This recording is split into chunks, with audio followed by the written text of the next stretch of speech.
This podcast is brought to you by Pragmatic Solutions, the leading iGaming PAM platform with a modular approach, including many benefits like a fast, secure, and scalable API-based platform, integrated with all major third-party products and services. Make sure you head over to Pragmatic Solutions and join our smart thinking. This podcast is brought to you by Pragmatic Play, a leading game developer providing player favorites to the most successful brands across the industry. With an award-winning multi-product portfolio of slots, live casino, bingo, virtual sports, and more, Pragmatic Play is powering up new possibilities of play through one single API. Visit pragmaticplay.com and discover your favorite every time. And bingo, bango, bongo, my friends. Surprise, surprise, surprise. Tim Heath is back on the podcast. How are you doing, Tim? Afternoon, Pierre. Very well. Yourself? I'm doing fantastic, thank you. Someone in the iGaming Next group chat here on WhatsApp called you the alpha of iGaming. So I thought that was a quite nice title. So I'm very honored here to be at the alpha of the gaming industry here today. I don't know if you have a comment to that. I like to have an opinion. I think having an opinion in life is an important thing. And people should always be prepared to think about an opinion and to give an opinion and to back it up. And it's not everyone's going to agree with it, but it's better than not having an opinion at all. It just sort of means you're taking the time to think about where you personally see what should happen and where the industry should move to. What's going to, where's the puck going to be, as Gretzky would say. Some people might also think that alpha opinion is arrogant or whatnot as well, which is sometimes, I don't know if it's arrogant. I think it's better to have an opinion and to have a belief of what you're trying to achieve rather than to fiddle around the edges. So not everyone's going to like your opinion, and that's good. It's good, healthy debate. It's good, healthy conversation. I know in the iGaming Next WhatsApp channel, there was a discussion going on, and someone said, I think it was about the advent of the Telegram casinos, and there was a lot of people in the iGaming world going, oh, what's going on? It's all unregulated, it's this, it's that, it's everything else, we don't use it. I'm like, okay, that's fine.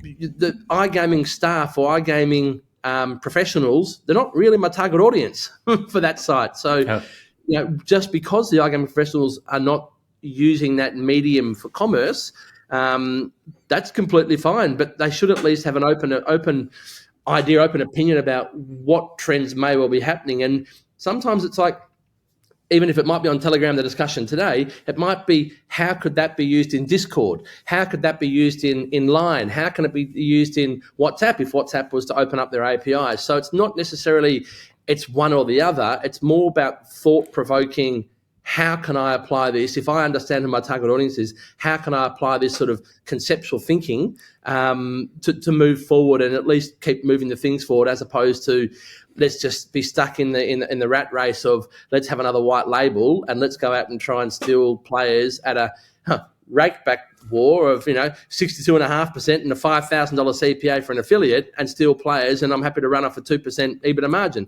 No, you need to think about, where's my new market segment? How do I attract the new players to the thing, to my sites, and what's my sort of acquisition target or segmentation I'm going for? And if that means, you've got an opinion about what you believe to be right, then I think it's a really, really good thing, and it's a very healthy debate to have amongst the iGaming professionals. If you want to make everyone happy, sell ice cream, as they say. Don't run a high-level iGaming organization. That's a good principle to follow. Tim, a lot to unpack here, of course, and this is very much core of the ethos of YOLO as a group, that you are constantly thinking about the future and upcoming trends in order to position the products the best way possible. And I want to take a step back here first and foremost. Tim, you launched the YOLO Fund a number of years ago, and it's been a whirlwind. We've been lucky to be a part of that journey since 2020, and we've seen the fund develop and grow during that time. Now you're launching a second fund, but before we get to that point, I just wanted to kind of ask you to look back a little bit and kind of like when you launched the first YOLO fund, what was the idea behind the launch of the fund, and what have you learned along the way? Have you kind of pivoted and learned from mistakes and adjusted your strategy now when you are preparing to launch a second fund? I'd like to wind back about 10 years when we first did coin gaming. And I was having a discussion with Rayo, who's co-founder of the Yolo Group and the CTO, been working together for 20 years. And I remember saying, we must control the ecosystem, Rayo. It goes beyond just having BitCasino or just Sportsbet. We must build the ecosystem. We must build that infrastructure, that the railway lines of the industry. We must find efficiency in that area. And guess what? As young, enthusiastic people we can build everything. And we tried to do that, but we came to the harsh reality that actually we can't build everything as much as we'd like to. And we ran into a mistake of trying to build too much and just thinking we can hire more Rockstars developers and it would be just like a startup. And the issue was that, for every developer, top quality developer you have, actually you've got 1.6, 1.7 central services people involved to support that developer or to support that specialist or that expert. So there are more people partners, more shift management, more accounting, more payroll, more tax, more just sort of administrative things, more product owners, more product managers. This is not just about developing the core essence of that technology in the ecosystem. There is a bigger supporting structure, more meetings. And we found the drop-off in productivity of really building the core assets we wanted. It was really affected. So it wasn't just a matter of let's just bring on as many good developers as we can at whatever cost we need to develop the flow of money, which I think is one of our central themes. So from that kind of point, we thought, okay, well, if we can't build everything, let's build everything which handles the money. That's something very close that we want to control. And let's build things which control the data flow, but actually other areas, I know, slot games, perfect example. Maybe if we don't build them, why don't we invest into companies and find people who are experts and almost thought leaders in where they believe slot companies need to get to, and we can guide them on what we think is important for our player base, but we're not controlling the end-to-end development or that 100% of the end-to-end development that's needed. So in that sense, and then the third part would be M&A. Let's go and acquire a team or a product or a brand which does that part of the ecosystem we're looking for. Now, if you go and do full M&A on every part you want, it ends up being a humongous organisation which lacks efficiency. So our thesis was, let's invest, let's take a 15 to 30% equity stake in a company. Let's guide them strategically where we see the market going and what our current player base does to bring that distribution to the users of the product being brought about. And how can we guide them through and continually plot the ecosystem and make everything fit together and be as efficient as possible? Because we still believe there's an extraordinary amount of inefficiency in the gaming world because there's no open standards. I remember Giles, who was with Columba for a while, and he was telling me, he was from telecommunications background, and he said there was open telecommunications standards across the world that everyone needs to adhere to. And we thought, wouldn't it be amazing for all slot supplier and all platforms and aggregators to all adhere to that same, ISO standard of an API integration? And why can't we use all the same thing? Because at the moment, it's incredibly fragmented. Everyone's got their own API, and it really becomes down to a leverage of who's going to integrate whose API, and it doesn't all work together. And from a data perspective, it's so fragmented again. So we don't have that in the gaming industry. We'd love to implement some open source standards that everyone would adhere to, but I don't think everyone's going to do that because it's quite a greedy industry in that sense. So at least if when we're investing in the companies, we can suggest to follow some basic principles of a guideline of how data should flow and push that forward. And by then investing into all these companies, at least we can have a good quality conversation, a friendly conversation about what good looks like and how data and information can fit together. So that's really the genesis of the idea of, if we can't build it, let's invest into them and try and guide from a material but not majority perspective of a company.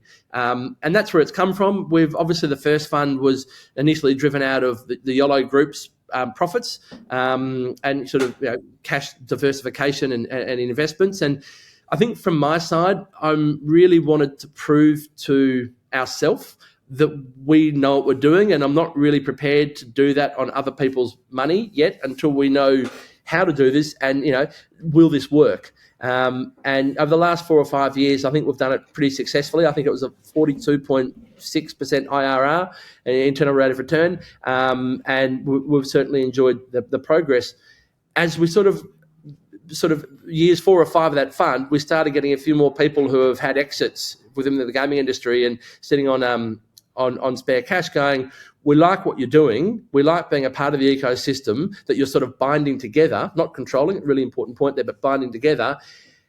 Can we invest into what you're doing? I was like, well, the first one's kind of like a family office. So no, not really. And it's a fairly mature fund. It's not really the upside you're looking for. Why don't we do another fund, of which we'll obviously contribute 50%, which I've learnt is pretty significant stake. Another group I was talking to in London just last week, they had a 5% GP commitment. We're doing a 50% GP commitment. So we're putting our money where the mouth is. And then bring on a handful of LPs who want to be part of that, have had influence within that ecosystem, and will have influence in the future. And that's where it's come from. We've set it up in Guernsey, so it's all a regulated fund, and there's a full investment committee and a fund administrator. So it can take a little bit longer than I'm used to, but it's a good thing because it's done correctly, and it gives comfort to those investors who are putting $5, $10 million, $1 million into the fund and entrusting us with their money to drive a return on investment. Touch wood.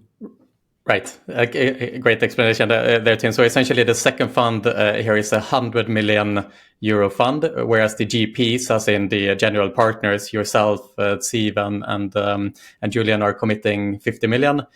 So half of the total amount, and then you are looking for another 50 million from LPs, then limited partners, investors who want to contribute into the fund and to be part of the success of the fund. Before we go into the details of the second fund, I want to just kind of, from a helicopter view, if you look at the iGaming industry today, Tim, what are some of the interesting trends and some of the major trends that you are paying attention to right now from your point of view? Oh, the good, bad and ugly of the industry at the moment. Right. I would say if we look back over the last 5 years, I was a very strong advocate of how I saw the digital gaming chip a la crypto becoming a significant player in the industry. And I think if we look at 2020, what are we, 2024 now? We look now compared to 2017, unbelievable winds of change throughout the industry where people realised actually how simple crypto is from a consumer perspective, from an economic payment service provider perspective, from looking after the player withdrawal quickly, how many people now do take crypto and how many sites have really excelled in taking crypto in shaping where we are at the moment. And a couple of them there, obviously, Stake, Gamdom, Rollbit, Roobet, Jewelbit, BitCasino, Sportsbet.io. And that's just the sort of the known Western sites. I'm not even talking about what's going on in Asia, what's going on in Africa, what's going on in the Middle East. It's a significant proportion of gambling turnover, as I see it now, is coming through crypto. Now, it's not as big as fiat. There's still a lot more fiat going on around the world. But at a guess, I'd say 25 to 30% of the global turnover is on crypto now. Oh, wow. It's accelerating. From 7 years ago, I remember talking to Eddie and saying, we're friendly competitors, but we need to actually bring on the whole industry into crypto. That's the way we all succeed.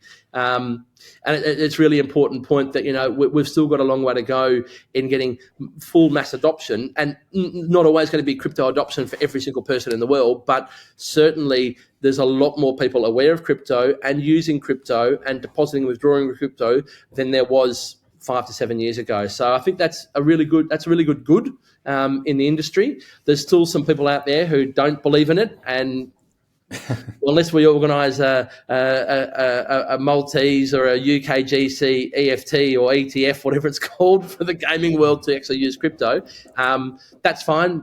Others will find fiat and credit cards and bank transfers to satisfy their need and satisfy their customers, and we can all exist harmoniously together.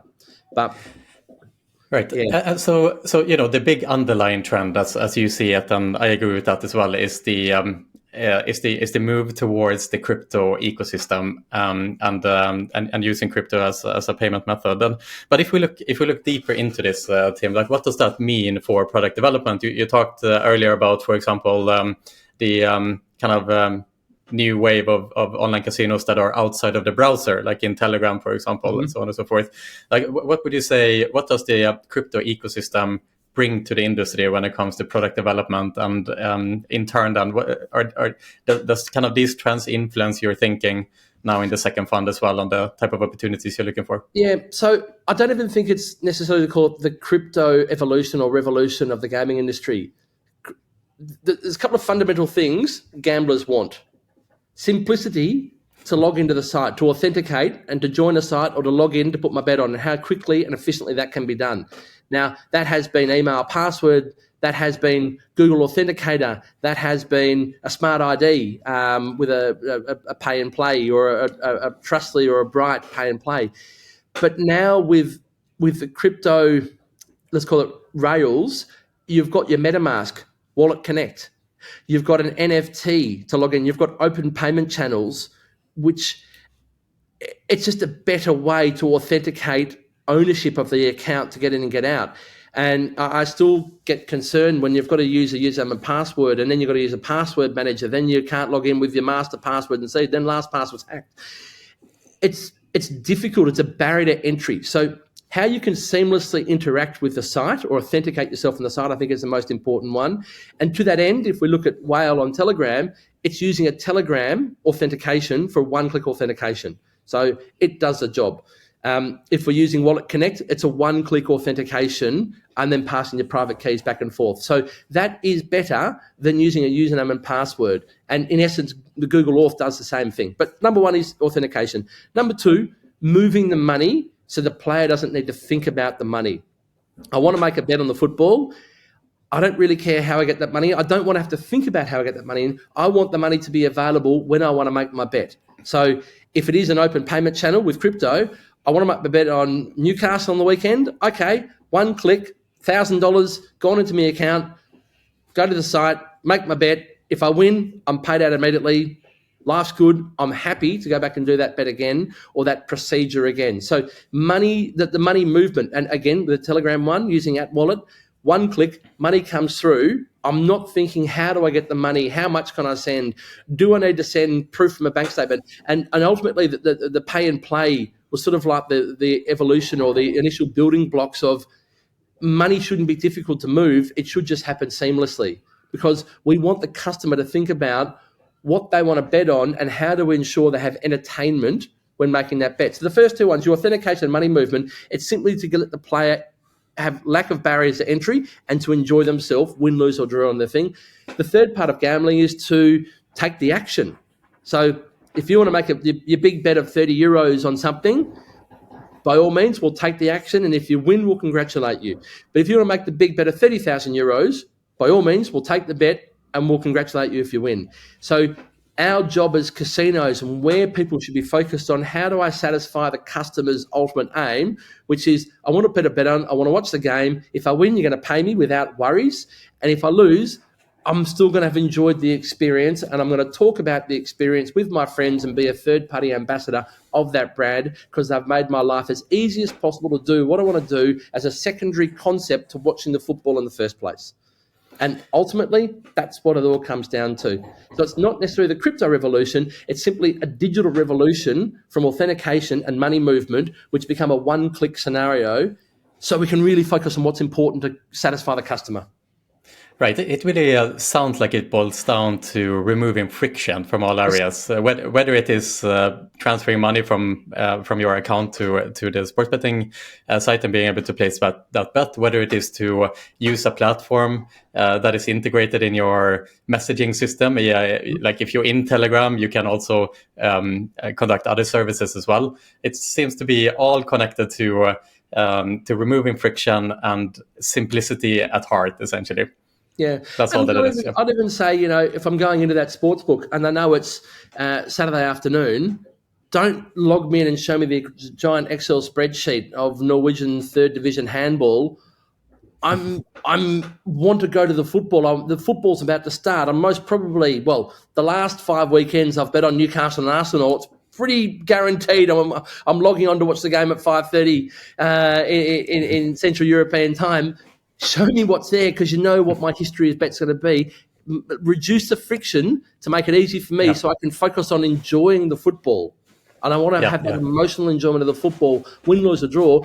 All I'm really doing is putting a bet on to amplify my emotions when I'm watching the football, and I can cheer it with my friends. And you know what? Then I can actually share my bet, and I can show off that I won money, or how unlucky I was as Newcastle got beaten by Man City on Saturday night.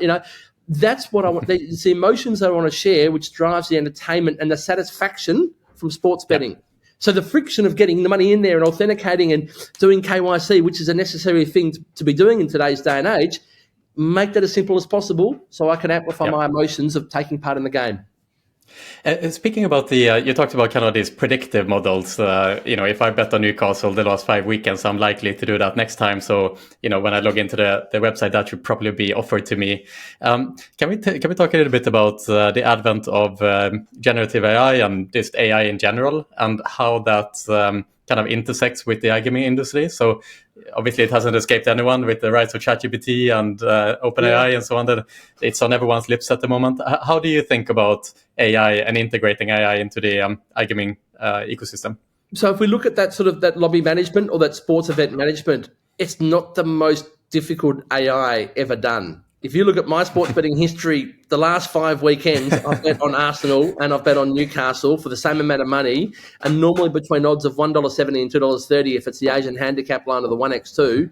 I'm a pretty simple sports bettor, and apparently my traders tell me I'm pretty good value for the sports booker who's got me a good value for them as well. Good customer. Very good customer.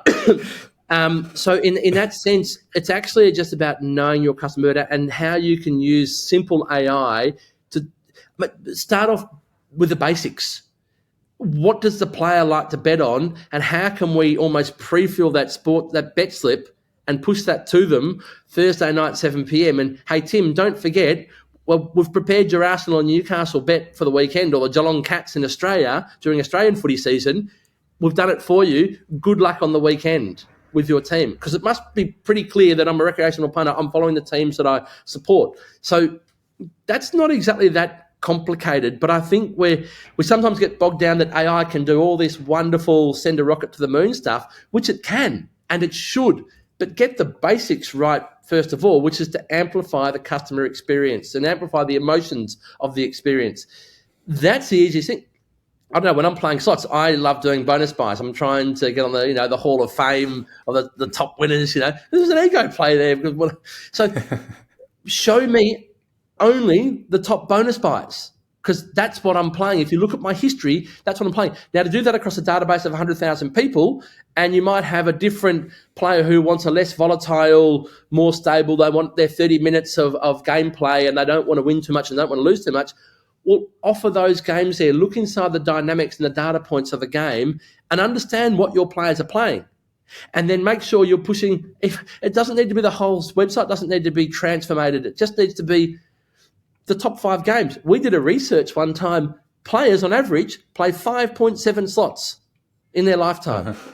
They don't go and play. And you know what's really strange to me? People are always saying, let's push all these new games on the homepage. There's a new one coming out from a supplier. Commercially attractive terms, no doubt about it. But if everyone tries that game once and goes back to the old Book of Dead or the King Carrot and Hacksaw or the Deadwood or the No Limit City, whatever, don't change a winning formula. If the player is happy playing King Carrot, give him king carrot every single week. In fact, at Christmas, send him a carrot in a thing, that there's something tangible to hold on to. So the AI is simply about understanding player trends and desires, and not necessarily trying to change that. What would the word be? That mechanic or that the habitual status. If someone's habitually playing a slot, leave them there. Don't try and change that. You're satisfying their emotions, their endorphins. They're playing the game for what they want to do. You don't need to change their styles. So AI should be used to make the thing more simpler for the player to find what they enjoy in the site. And we've all got enough data to work out what that is. How do we craft that data and just show the player the top 5 games or the top 5 sports? And trust me, just double GGR overnight. It's such a simple thing. I would definitely be part of the customer group that would fall into that category of staying with what I like. I started playing Goldfish 3 in Vegas about like 14 years ago. And every time I go to Vegas, I try a new slot. They try to push Buffalo on me, these popular slots. And I just realize every time how good Goldfish is. The objectively best slot machine that's ever have been produced by Light & Wonder, Goldfish 3, everyone. That's the one. And you'll always come back to it, Pierre, because it's almost like always come back. Like a safe oh my God, that's the one and only slot I play. Yeah. I've got that one. I think it's London City where the shootout, and the things go up and down, and you get this massive multiplier. I was away on a golf trip and we were having a few drinks, and I pulled this out and started streaming it, and I won like 70 grand on it on a bonus buy. And it was the most amazing feeling of you should become a streamer, Tim. Oh, yeah. Let's face it, for radio. Come on, Pierre. But you know what? Every time I go and test sites and I'm playing on different slots, I'll always go back to that and King Carrot because I've had that big win, and it made me feel what that. It was. I was shaking after I won. Not the first $70,000 I've ever won or made from revenue in my life, but that was the most exciting $70,000 that I was shaking.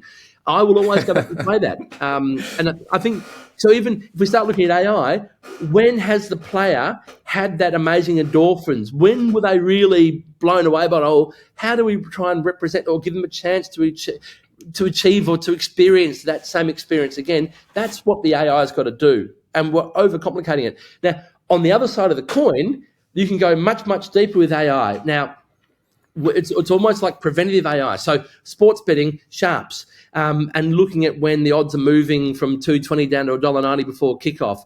What type of are they using a PC compared to a mobile? We know that mobiles are more recreational than a sharp syndicate. So how are we adaptively understanding who are the sharp players coming in comparatively? And that's where much deeper AI and business intelligence can be done on a broad real-time basis.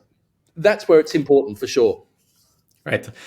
Moving topic here, Tim. You were recently in the Middle East and particularly Dubai, and we are trying to cover the Middle East the best we can. And some news are coming out that Dubai is close to regulating. Obviously, they are setting up a regulatory body over there, but it's very difficult to understand the situation from an inside point of view. It seems to be a lot of secretive discussions. The government seems to be holding the cards close to their chest. Mm-hmm. But someone who is a little bit more on the inside, Tim, what do you make of the recent kind of push to legalize gambling in the Middle East? What do you think it means for the online gambling industry? Because so far we only heard about land-based.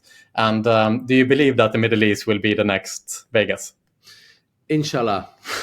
As God wills. Up to God, yeah.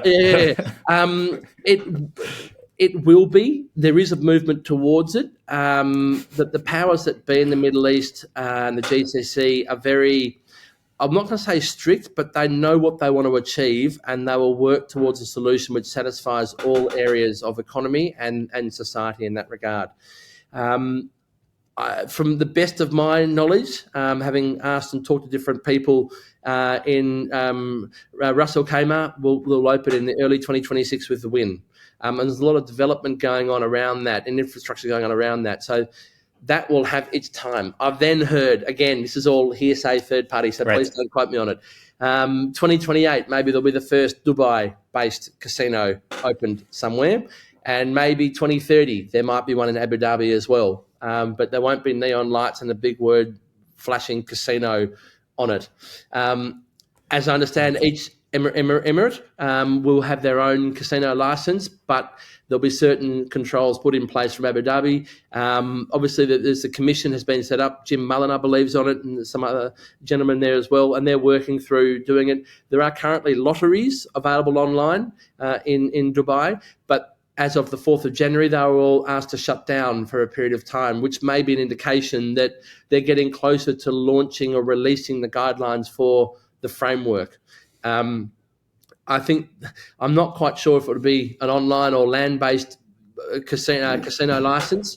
One would hope it would be, but it's not going to be a free-for-all, which is very sure. And those who are fortunate enough to work in the region, they'll be working hand in hand with the sheikhs and the families relevant to each Emirati to make sure it's done respectfully, and it's done in a sensible, compliant and regulatory fashion. Because if it's done correct, I heard a stat, it's something like 6 billion or 7 billion to the economy every year if it's done correctly. So they will take their time to make sure they're doing it well. I do know a lot of the big casino groups around the world, with representation in Vegas or Singapore and Macau, are all actively there speaking behind closed doors, trying to position themselves into the right place. But it's not going to be as easy as filling out a form and getting a Curaçao license. And it will be a lot more restricted than just opening up a framework to allow as many people in there. I think it's akin to, say, Singapore, where it's a really well done, strong regulatory framework, but protecting their local citizens importantly. That I think it's $100 Singapore dollars to enter if you're a Singapore national. And other countries have that where locals are not allowed to enter the casinos. I know in Albania, locals aren't there; they're all for foreigners to come in and play. I think, but somewhere in that region as well. So there are shifting sands happening at the moment, but no one has a definitive answer. Or if anyone says they know what's going to happen, I wouldn't be paying them up front for that advice or for the guarantee, because when it happens, the world will know about it pretty quickly and pretty clearly. But let's fast forward 10 years. I think we'll see it as a wonderful tourism revenue generator for the Gulf states, on how they have another source of revenue coming in, and it makes perfect sense. The money is in the Middle East at the moment in the GCC, and that will continue to flow there. But there are religious concerns. There are societal frameworks which are probably a little bit more delicate than, say, the US or Australia or England. So they're going to take their time to find the right framework to move forward.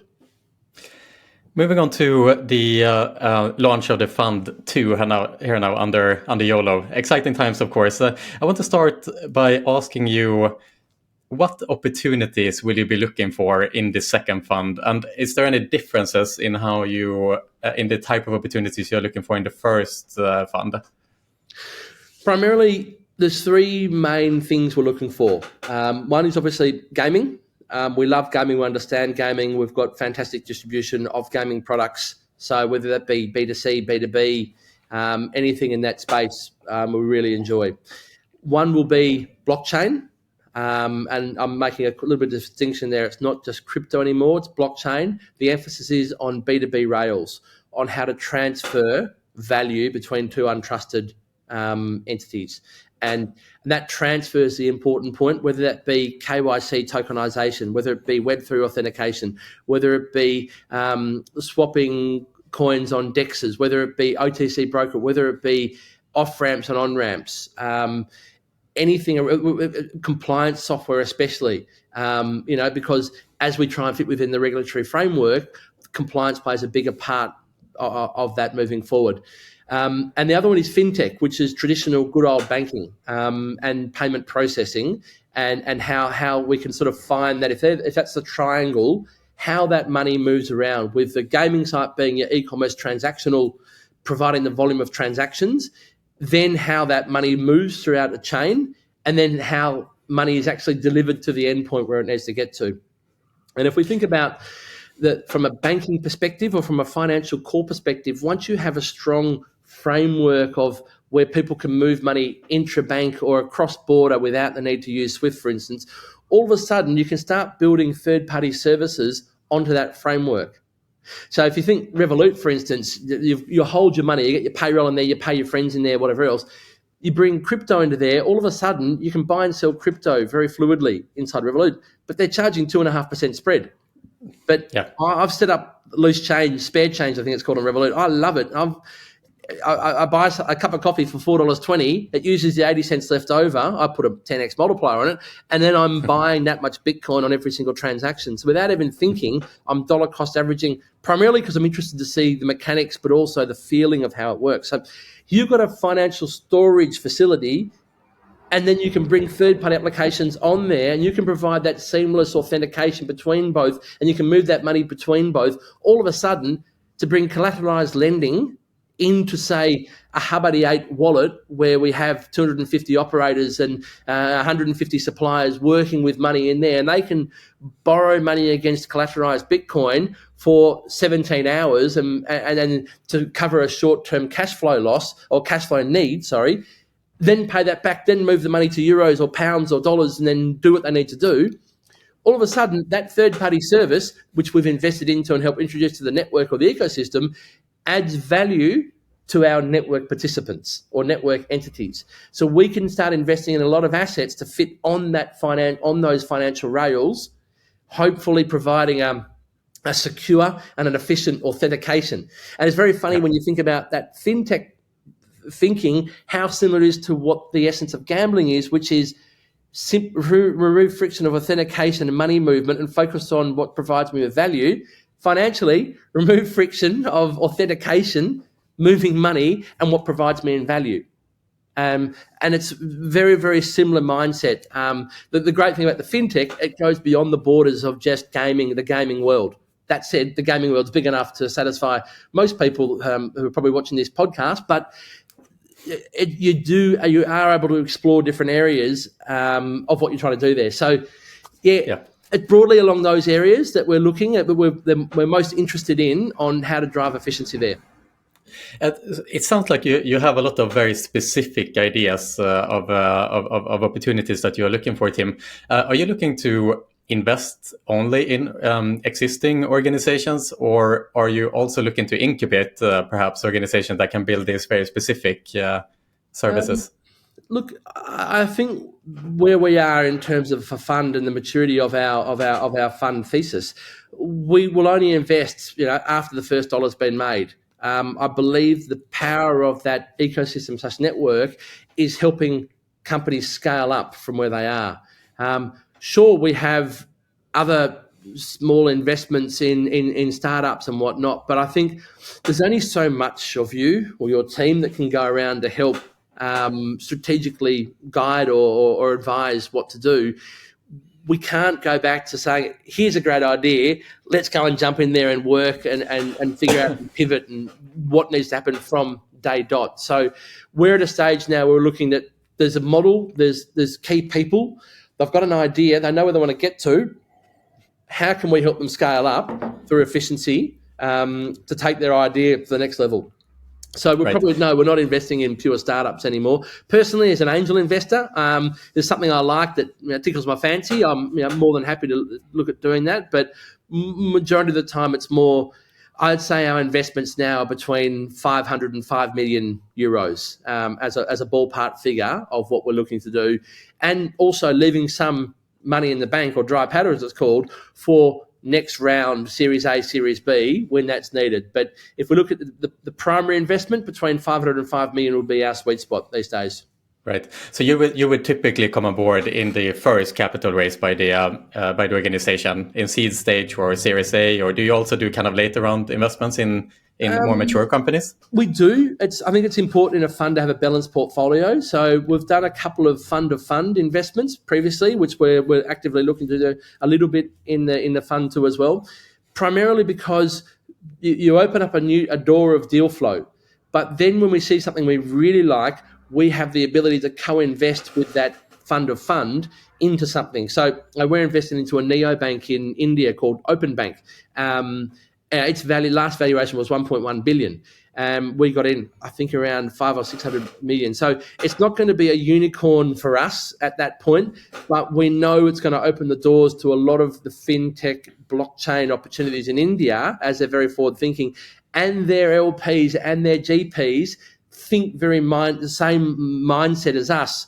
And they're looking for new opportunities, and they might say, we've got this one, the fund's going to go in there, do you want to co-invest into it as well? It's like, actually, that fits really well, and if we did that, we could help them then explore Brazilian market with the same concept. So, yes, there is room in a balanced portfolio to have some safer, less volatile, and not less upside, but less sort of J-curve upside, to form part of the fall. You can't just have everything, this is going to go to the moon, because businesses fail and we lose hands of poker. It's known.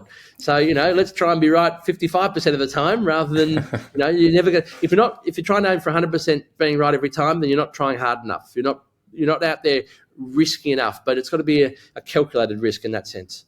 Right, you want to have the odds in your favor as you push the chips in the middle, and then whatever happens after that happens after that. Yeah. Up to the gods, but you do it enough times, as Doyle Brunson will say, you'll come out in front.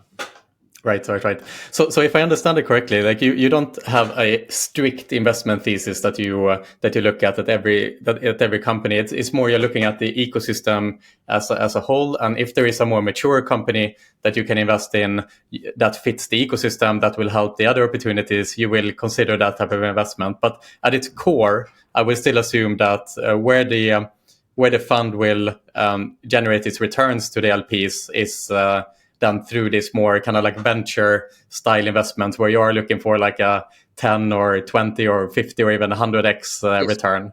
Yeah. That's the lion's share. I'd say the sweet spot, a great investment would be a 10 to 20x return. And, if you think about it, let's say you come into a company, it's got a valuation of 20 million and we're putting 2 million in or 3 million for 15%. 5x is 100 million. And 5x more, so 25x is $500 million. So there's not many companies which get sold for $500 million when you think about it, and that's only a 25x return. But so you've got to be a little bit realistic as well that, if you can close out and have a consistent set of winners of 10x, great. You have one which has just smashed it and gone 100x, and you've got 4 which went to 0. Overall, it's a pretty good ROI when you blend it out. So you need to have those good, consistent ones, which might be 5 or 6x, which is perfectly fine to have that, as long as we're giving the opportunity to get that 50, 100x return in 1 or 2 assets. I think it's a smart way to play it. Right. And so, running a venture fund with LPs. So on the one hand, you are looking for opportunities to invest all the time and to nurture those investments and to be by their side and to help them grow and so on. And then on the other side, you also have to nurture and take care of the LPs and to constantly try to find new LPs, right? And so in your case, you, as we talked about earlier, you have committed 50 million euro and you're looking for 50 million euro from LPs, from external investors. Yep. Can you talk a little bit about that process of seeking investment from LPs and how far have you gotten so far in this process? And do you feel a bit nervous, as you talked about before, now it's not just your own funds, right? Now it's a lot of money from a lot of people who rely on you and they expect you to do the best that you can here, right? Look, there's the old adage, this is not investment advice. We are there to do a job and we will do our absolute best, but there is no 100% guaranteed mark of approval it's going to work. But that said, if we're putting a decent chunk of our own money in there, I'm extremely committed to make money for us primarily. So it's not like where if it fails, oh well, bad luck. There's a significant piece of cake. We're well into the journey ourselves that we are committed to making this work and helping those companies we're invested into have the best possible returns, because that's where we've put our hard-earned money in there as well. In terms of raising the money, I think we've raised 35 million of the 50 million already. So, and that's come from 3 or 4 people, which has been good. And probably the last one will be picked up by 1 or 2 more people as well. I think having 5 or 6 LPs who are like-minded investors, which bring value to our network, is super important. It's not a big, I don't know if it's a hedge fund, whatever you call it, where everybody can jump in with $5,000 and you're managing a portfolio of 2,000 LPs. That's not us. It really is a handful of people who will add value to the network. So, the minimum is 1 million and the maximum was about 10. So that's sort of what we're looking for. And what I've said to a lot of them was that when we're going down certain paths of expertise, let's call it KYC tokenization, which I think is sorely cried out for within the industry to improve the wasted money on compliance, or over compliance, if I can call that. We've got experts who have worked in this area, and I want to be able to call on an LP who's an expert in that area, can help that startup. And almost my job is to mix people together. If it's a B2C site and I've got someone who's done that before successfully 3 times, I'm sure they've got stories and they've got examples of failures they've made along the way that they should be telling to the investment to avoid as a part of that journey as well. So it's almost like bringing mentors to the investments we're making where appropriate. And there's no hard and fast rule that an LP has to be a mentor. I think it's this, you want to be part of the game still, and you want to give out your expertise, you want to give out your advice, because you're also invested into that as well. So you've got these nuggets of advice and you're there for a phone call on a Sunday night just in case to deal with an issue, because guess what? You've done it before and you love the game theory behind building a business in the first place. So the great thing is the LPs don't need to be the operational executionists of the concept anymore. They can advise of what needs to happen, but they have got a foot in the door. They are invested into it, so there is an implied interest to make it work. In terms of how we acquired them, we like to have a dinner. As you know, we do one in Malta during the iGaming Next conference. We do one in New York during there, and we also did one in Dubai this year as well. In November, it was there was another conference on, and so we did it there. And look, we invited 35 people for dinner with no set agenda, just to meet interesting people and explore a tangible network of people, and to see what good conversation and a glass of red wine, where the night can get to and what can be discussed. And again, my job was really to try and put people together and spark that conversation about something which I think they've both got an interest into, and growing that network of people. Now, from that, we've found that some people have invested, and they've also said, oh, my mate, he's done that, and he sold his business. He loves being a part of it. Can I put you in touch with him? I'm like, yeah, of course, love to have a chat. So it's almost through personal recommendations from people who have invested in the fund, or who we've invested into, that have someone else we can bring into that network as well, and bring them all together. But no, there's no kind of billboards or magazine entries or anything like that. There's podcasts, which obviously it's thought leadership in that regard. There's conversations on WhatsApp and Telegram groups that show that we've got an opinion, and that we're going to take an opinion on what we're going to invest into, and follow through with guiding these startups. And yeah, it's gone pretty well. There's still a lot of paperwork which needs to be done, and there's a full framework of fund documentation and whatnot, which is a necessary thing to have. But no, it's been pretty seamless in that regard in finding the LPs, which has been great. Right. And so when you consider to come on board as an LP, it seems to be more than just the investment and the expected return itself. I think about the network that you have created, the different opportunities that you offer to your LPs and partners to come together, and kind of the network that generates to just be a part of that ecosystem, right? Yep. And, Tim, you talked about the dinners that you organize in Valletta and New York and Dubai, and you're the master of this, right? And one of the many things that I've learned from you that I've shamelessly stolen for myself is the musical chairs that you always put on during the dinners. I shamelessly do that at any dinner that I host these days. And that is geared towards just getting people to get to know each other, right? And so on. And that's what you guys do really well, I think. The musical chairs is a great one. When people come into a dinner, you sit next to someone who you're comfortable with, that you've known before, because everyone at the end of the day is sitting themselves because they don't know everyone there. So you will find these little tribes of people everywhere. And that's great. give everyone a glass or two of red wine, then say musical chairs, and you can't sit next to the same person. And all of a sudden, you sit down with someone who you may know of by name or reputation that you're now having a 20, 30-minute conversation with, and you start exploring new ideas and you ask questions of them, they ask questions of you, then someone else is going to jump in, and you see these wonderful themes of topics of discussion going on, and you end up making a friend at the end of the day, and a really interesting person that you haven't it's not these forced come together and discuss one thing on a Zoom call and that's it. You're actually in a very relaxed environment, but you've got a chance. We're breaking down the barriers. We're making it a very seamless way to talk to new people who you know of already, but you can actually dig into some certain areas. So I like it. People don't like it, but bad luck. I think it's a good thing. So that's what we're going to do. And you're welcome to steal it and pass it on to the next person, Pierre, as well. It works well. I do give you credit. I should add that every time I lift it up in there. So you get that. Tim, so if we look at the other side of the fence, we talked about the LPs and why an LP should come on board and the dynamics there. But if we now look at the opportunities that you're looking for to invest in, how do you generally find the investment opportunities that you end up investing in? We get a lot of unsolicited pitch decks, which is good. It's minus 20 degrees here in Estonia, and we've got to put something on the fire to warm ourselves up. So it's a bit rude, but anyway. Oh my God! No pitch deck to Tim. Don't send your pitch deck to Tim. Yeah, no.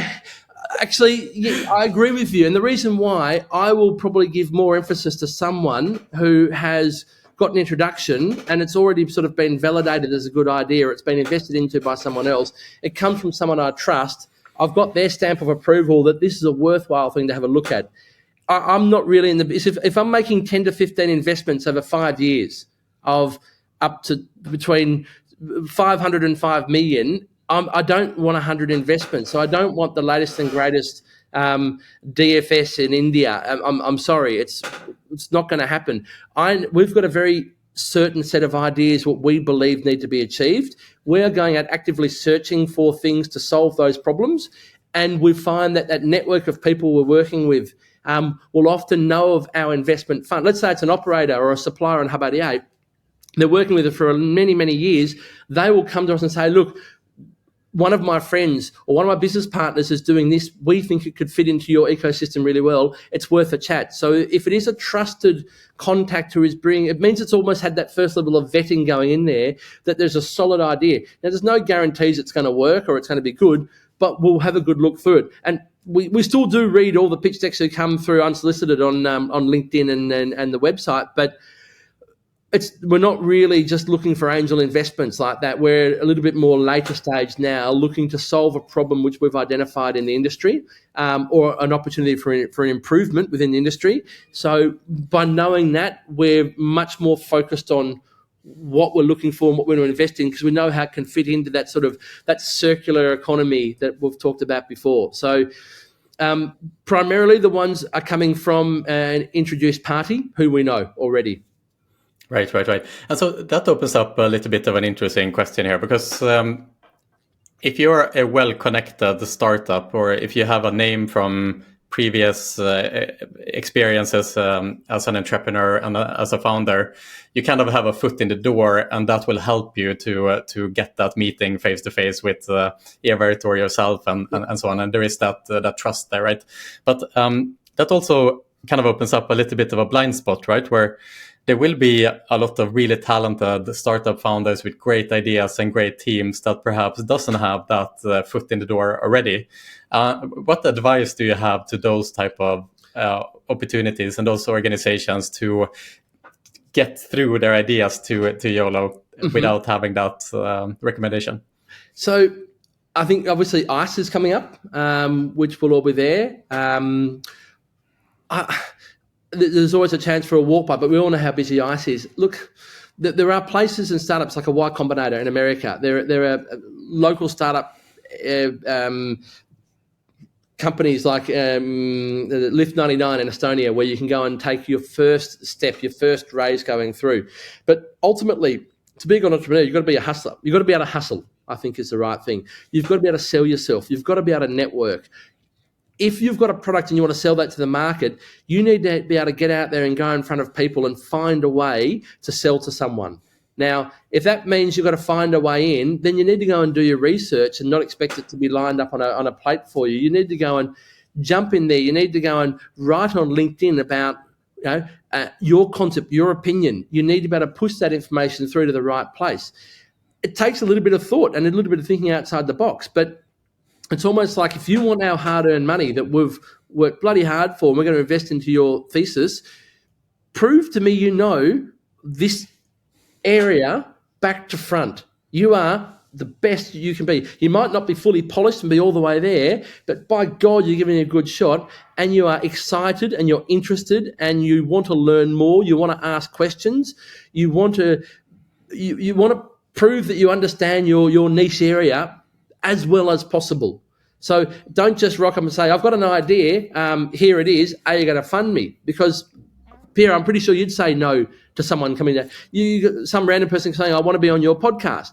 You're not really going to invite everybody in off the street to do that. You want to know it's going to be good quality. There's content, there's thought, there's research, there's expertise there that's going to be interesting for your watchers and your viewers. So it's the same with this. It's if someone's going to find a way, they're going to hustle to solve a problem.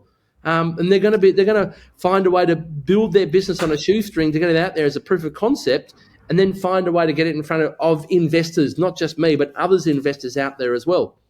And often, if you've got other investors in the gaming industry, we'll talk to each other. Oh, have you seen this one? That guy's really switched on. He's doing this, this, and this. So he did a proof of concept with that one. I'm probably the person who will go chasing after an idea. If I can see something which is doing it really well on a small scale, I want to be the first person in there at the lowest possible valuation. So understand what needs to be solved, build that, and then get it out there somehow and write about it and get people to talk about it. There's no magic wand on how to do this, but it's about being pragmatic and optimistic rather than waiting for it all to fall in your lap. Right. So if you're a new startup founder and you have a great idea and you just know that this company is going to take off, rather than approaching investment as like a shotgun approach where you try to contact all the investors that you can with the pitch deck and wait for people to reply to you, maybe zoom in to a couple of investors that you think make sense for this company, study them, understand what they are looking for perhaps, and try to create a strategy for how to get that first meeting, essentially. And it's not that easy, right? You have to see it from the other side's perspective. Yeah, and it's, look, I've got an inquisitive mind. If someone's writing to me on LinkedIn and saying, this is my thoughts on that area that you've been talking about, Tim, this is what intrigued me and this is my hypothesis about it, I'm probably going to reply a lot more than someone saying, here's my pitch deck, I've sent you an email, can you check your email? I'm like, well, I haven't checked my email in 6 months, so I'm not about to go and start doing it tomorrow just to check your pitch deck that I'm not really that interested in. Have a conversation, intelligent conversation. What are you trying to solve? And if it's in the gaming world, I'm sure you know someone locally who's running a site who would be connected somehow and get that introduction from someone. But let me discover why the product is good.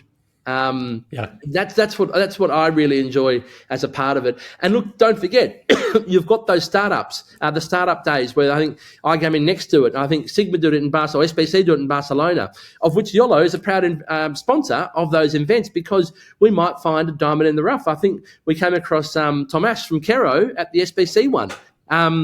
So, you know, he's got get up and go. He can hustle, he can move, he can get himself and he can present his story, which becomes interesting. Tomasz is a great example. Yeah, more people who do that, there's more chance of success. But it's about being able to sell yourself then, and not just yourself, but your concept and what you're solving. This is a key issue. Right. Tomasz is a great example, the founder of Kero Sports, because he came from outside of the gambling industry, and Kero Sports was his first initiative within the gambling industry. He didn't have a network. He just had a great idea, and he's a fantastic person and a really gritty founder who I think had a great idea, and he was able to put himself out there. He did attend all the pitch competitions. He won some of those pitch competitions. He was part of the Hot Six as well in Valletta for the next event last year. And through that, he managed to then get investment from yourself, from Happy Hour, and from other respected investors as well, just by being out there. A lot of people. Yeah, just by placing himself out there. Yeah. I think he's a fantastic example. So Tim, now you have a great idea. You have devised a strategy for how to approach investors. You manage to get that first meeting, and all of a sudden it becomes a lot about your own personality as a founder. And you have famously kind of used the no dickhead policy when you look for attributes in a founder, that you don't want to work with bad people, let's call it in a nicer way. Can I just filter out founders. Yeah, that doesn't mean if we don't invest in you that you're a dickhead. That's really worried right. that I've said that people who don't get invested in, I mean, it's not true. Just it's one of our data points that is someone who's incredibly arrogant and won't listen to feedback. We like a good open conversation, so it's not everyone. Okay, fair enough. We'll clarify that for here live in the podcast. Okay, fair enough. But what other attributes are you looking for in successful startup founders? You spoke to so many founders these days. You've been around this ecosystem for a long time. I'm sure you have gotten to know some attributes that you that permeates into success later on. Can you talk a little bit more about that? What do you need as a startup founder? One of the really interesting ones, and I always ask it. You've done your business, you've started up, you've worked it all out. Who are you going to sell this business to, and for how much?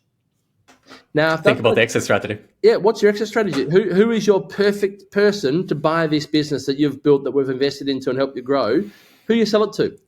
And if they've actually thought about that, the journey or the playbook of what the investment is from start point to finish, I'm not looking to invest into a lifestyle business. I'm now responsible for returns from other people's money. I now quite directly, I need to have a return on investment to satisfy my LP's investment in what I'm doing. So I'm not looking for lifestyle businesses. I'm looking for a start date and a finish date. I'm looking for certain metrics to grow. At that point, we'll then help you sell that to the right. But you first tell me who you're going to sell it to and why they would buy it. If someone can articulate the end point, then you can start working backwards to what needs to happen to get to that end point. And then where you can make that first dollar, or ideally the first dollar's been made, or where you make the first $1 million. And then I start thinking, okay, well, if you had X, Y, and Z using your software, that would introduce this, that would then help you scale that up. And we can do some benchmarking from the same industry across from all the data we have, where you need to be in your journey. And are you hitting towards that journey where the point where, all right, in the industry I'm in, it's a 10x multiple. If I'm making 20 million EBITDA, I can sell this for 200 million. And we want to invest X, Y, and Z into it. That's where then at 200 million, it's a good purchase for. I was going to say Entain, but they're not really following their same investment strategy anymore. Someone like Entain with open checkbooks, but someone will buy this. It might be a JP Morgan or something, I don't know, but you know what I mean? Private equity might buy it, but identifying who will buy it, because sometimes a business can get too big that it can't actually be sold. Now, that's fine if you're the founder and you're having a lifetime journey with this, but if you're taking other people's money, they have expectations and endpoints which you need to satisfy. Now, if you can't go through and explain what that endpoint is, then it might be the greatest business of all time, but it's not for us. It doesn't mean it's the wrong business. It doesn't mean it won't make money, but I need to say, right, within 7 years, I need to have exited this business for, let's say, 10x return. If you can't demonstrate you know how to do that, then for our pot of cash for this fund, we're not right. Now, maybe I then invest personally because I'm happy to be involved in that for a longer period of time, but that won't be as big a quantum as the fund can invest into. So it's a hard thing because people then go, hang on, you don't like my idea or you don't think we're going to be successful. We know we're going to be successful. And I've had to say, I know you're going to be successful, but it doesn't fit the dynamics of our investment of this capital. Right. So again, going back. As well, you never know. Brilliant. And so again, it goes back to this, right, Tim, with like coming into the meeting, understanding the fund that you are speaking to, understanding the multiples it expects, understand when it's time to exit back returns to its investors. Where in the life cycle is the fund at the moment? All the things you need to understand before you step into the meeting to deliver the best pitch. Right? Yeah, and if you can then deliver that pitch, which matches our investment thesis in gaming, blockchain, or fintech, and you know what your game plan is for 5 years, maybe plus 2 years to 7 years, and this is the 10x return that you're going to aim for, but if it goes well, it can go to 50x. It's a pretty easy check to write when you think about it. You know, it's and you've been introduced by a few people who validate who you are and that you know you're doing, and you've done it before potentially as well. Because you know this fund is not for startups. Someone's fresh out of university. I've got an idea. Let's do this. This is for people who've pretty much done it before. A very clear game plan. Let's execute together at the highest possible level to reach that endpoint, exit, shake hands, say thank you, and then I ask the person I invest into, why don't you invest in my next fund? That's where it comes from. Yeah, that's perfect, Tim. So, you know, I want to talk a little bit about your own energy as well now, Tim. I mean, you've been building this company and organization over the last 15 or so years. It's an incredibly energy-consuming kind of day-to-day life you have, I would assume. Yep. You could step away any moment and take the Bombay boat into the sunset with a pina colada in your right hand and the poker cards in your left hand. What is it that's keeping you going? And do you have an end goal at all, or is this a lifelong journey? This is my lifetime journey. Don't worry about it. I love the game, Pierre. I love playing the game. I love thinking about the game. And when I say game, it is the strategy behind business and the strategy in the gaming world, which I obviously love the gaming world, and it's fast becoming the strategy in the moving money business as well. And I love how to grind out and find a way to solve a problem and sit up thinking about it for hours and hours, learning, asking questions, having a thirst for knowledge about how other people in other industries are solving similar problems. It just drives me to really enjoy what I do, and then working with like-minded people. It's very motivating when you're working with, people who want to win. Now, when I say win, they want to win the game as well, and they know that sometimes we need to do things outside of our comfort zone, for one, but also going above and beyond to reach a goal is vitally important. And if someone can reach that goal and knock off at 3:00 in the afternoon, but they've reached the goal that's required, all good luck to them for being super efficient. Well done. But let's look at the goals of the company, of the group, of the investment fund. If we can hit those goals, then we're doing really well.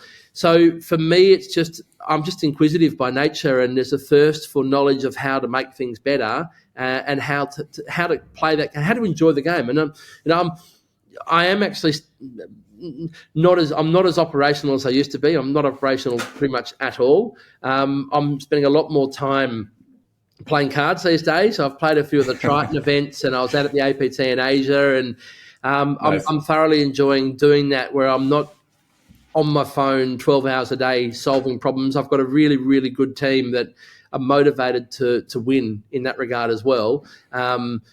So I know the house is being looked after, and it's not just what we're trying to build. That's there, and I'm there to sort of strategically guide that one.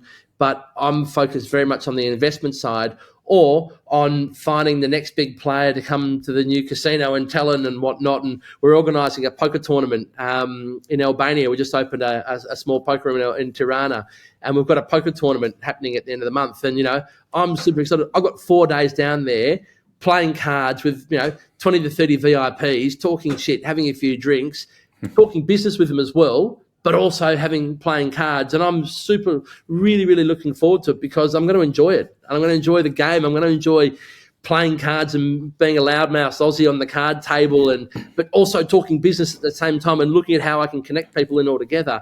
So I'm enjoying having that time to do this, whilst in the knowledge that the business is really, really strong and led by a number of very, very good leaders as well, that have checks and balances with me to make sure they're on the right path. But I'm sort of saying, this is where we're going to get to, and I'm here to help when you need. It's as simple as that. Right. So I'd already say I'm in that next chapter of my business career, where I'm not in there grinding it out.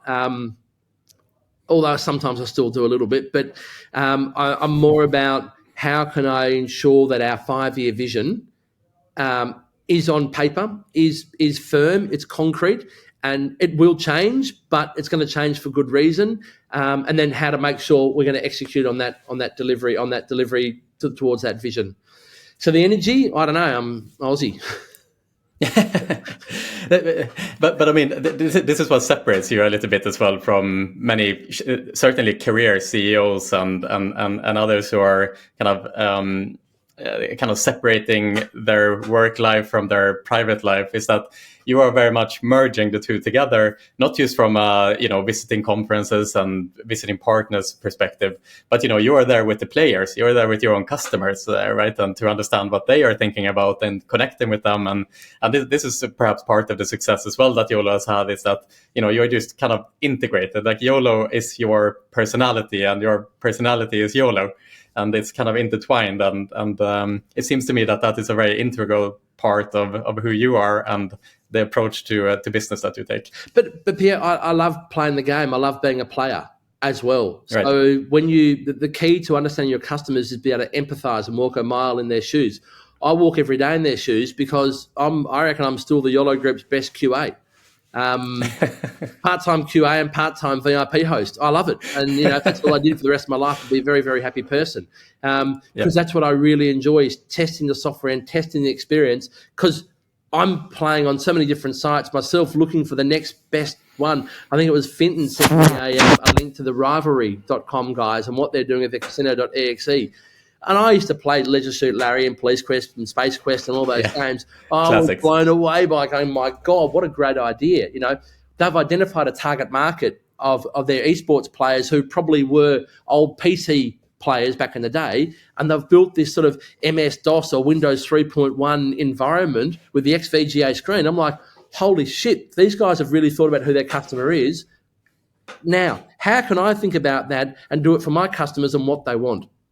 How can one of the investments identify their target audience? And it's not just about going after the same audience always and copying someone else. It's taking a moment to think, why am I talking to them? How am I going to talk to those customers? How am I going to satisfy them? And that's where the energy comes from, to getting to working it out and to finding that solution. And then, sitting back and playing the game with them as well. That's the great thing about it. And I was in Newcastle on Saturday night with a group of mates, and I remember a bet on the football, and I thought when they were 2-1 up at half time, I'd locked in the win, and boys, we're going out for a big night tonight.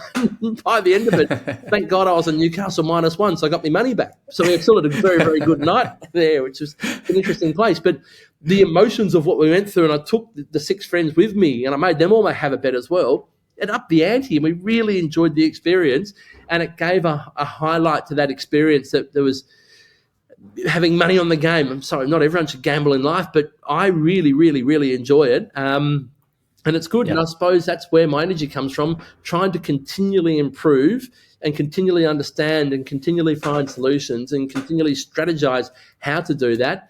And that's pretty much the thesis of the investment fund, is doing exactly that, because as I said earlier with Ro and I, we tried to do everything and build everything, but it became a madhouse. So we had to shorten that down, focus on what we're best at, and then invest into that greater ecosystem. Right. There's this legendary business book that is called From Good to Great by Jim Collins. It was written in the early 2000s. Absolutely legendary book. And in that book, they talk about the hedgehog concept. So basically, in order to be successful as a business, you can see it as a hedgehog. And the hedgehog is very, very good at one thing, and it focuses on that one thing. But you can split this up into 3 parts, which is in order to become the best, you have to think about what you can become the best in the world at. You need to think about how can you execute that strategy to perfection, and also you need to think about what are you passionate about, right? And that to me is sometimes what is lacking in this industry is the passion for the for the product. Whereas we are good at executing and good at thinking, but that passion kind of lives out, and that's what you can see in Steven Salz of Rivalry, the co-founder and CEO there, who's going to speak at next New York in a month and a half. Yeah.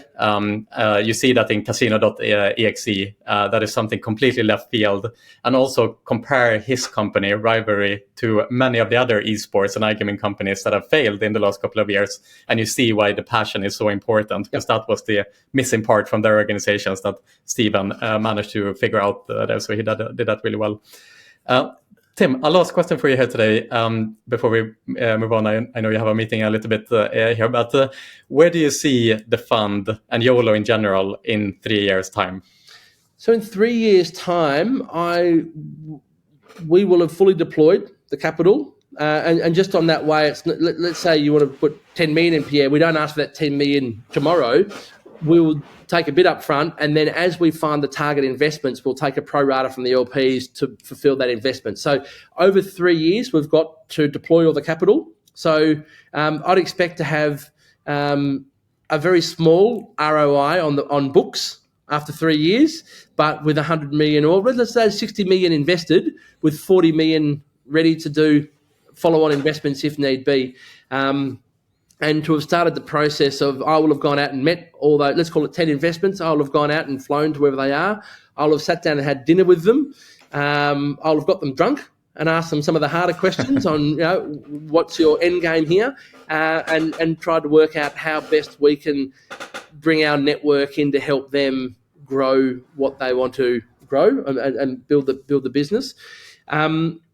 I expect then potentially 1 or 2 of the investments will have sold in years 4 to 5, and then I'd expect the next 6 or so to in years 5 and 6, and then we'd look to try and close out the last couple in the 7th year. Now, if we do end up have 2 exits in year 4, we'd then return those ROIs back to the LPs initially. It's not like we hold on and reinvest. It's very much we're identifying target investments. If we've done an exit in 4 years' time, or 10x investments, for instance, then we'll return that capital and then continue on working with the other ones. And then by the 7th year, we will have closed down all the ones and then paid out all the money. Hopefully 100 turned into 500 and we're already happy, and we'll go and play the next game of cards and rinse and repeat. And then Bombay boat into the sunset. And go the night in on the Bombay boat, yes. But I'm not ready for pina coladas and lying on sunbeds. My mind's too active to do that. So maybe for 15 minutes and then back to it. And then back to it. Tim, thank you so much. It's been a pleasure to have you back on here on the podcast. All the best of luck to the fund. I'm looking forward to follow all the great success that you've had so far. Thanks, Bear. So look forward to catching up soon.